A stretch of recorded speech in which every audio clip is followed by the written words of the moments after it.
the same media pundit geniuses who thought that the Democrats impeaching was a mistake are the same media pundit geniuses who thought it was a mistake for Eddie Murphy to return and guest host at SNL last night. I mean, Eddie Murphy killed on Saturday Night Live, and the Democrats killed Donald Trump with that impeachment hearing. First and foremost, the polling is absolutely daunting for the president. As you said and cited, that Fox poll, which shows 54% of Americans, and not Americans we know weren't watching minute by minute, gavel by gavel coverage, there has been an effect.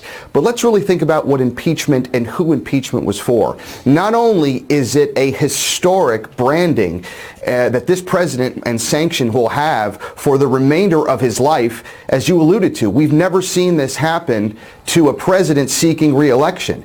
The other message that impeachment was for was frankly for the world and our allies.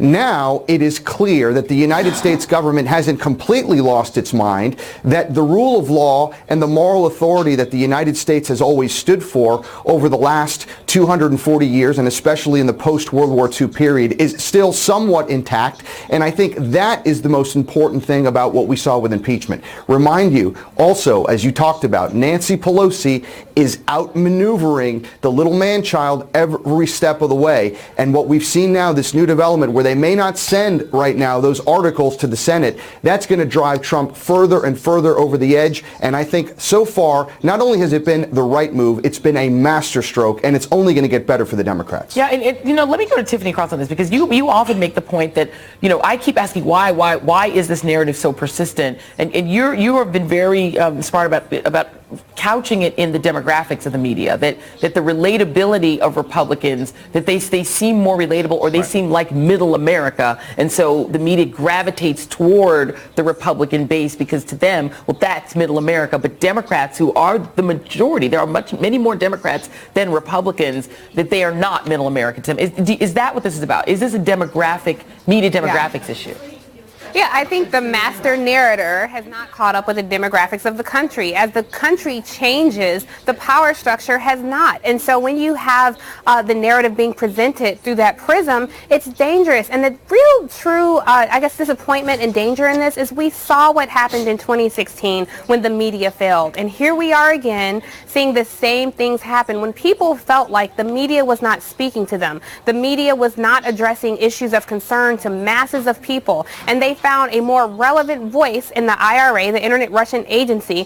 It wasn't that, particularly people of color, black people were not more susceptible to Russian influence than Donald Trump, for instance, but there was a voice speaking to them that nobody else was. And I think we're seeing that same thing play out. First of all, it's dangerous to even present this through the lens of politics, right? This is not Republicans versus Democrats. This is truth versus lies. This is patriotism versus traitors. And so when you present these arguments, it's like when the Republicans say, the Democrats are, pink pigs flying outside. And then you have a conversation in media where it's like, well, they say the Democrats are pink pigs flying outside. The Republicans have said it, and the Democrats disagree, and there you have it. No, you can't present these two asinine thoughts as though they're equal, as though this is just a simple disagreement. This is our country. This is what patriotism looks like. And, the press will be on the front lines of democracy. I think, we cannot fail twice. It's almost like gifting Donald Trump again with hours, billions of dollars of coverage. So I think we have to be very careful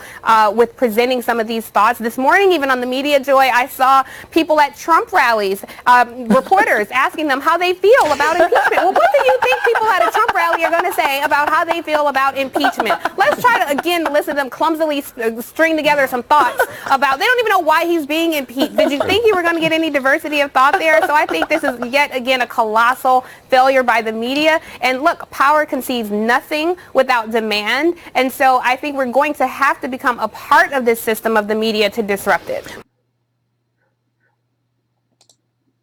Early in his presidency, he went to Central Command, and at a certain point, which is where the wars in the Middle East are coordinated, about 2 weeks into his presidency, he saw a map of the Gulf, and he said basically next time the Iranians come out with boats into the Gulf of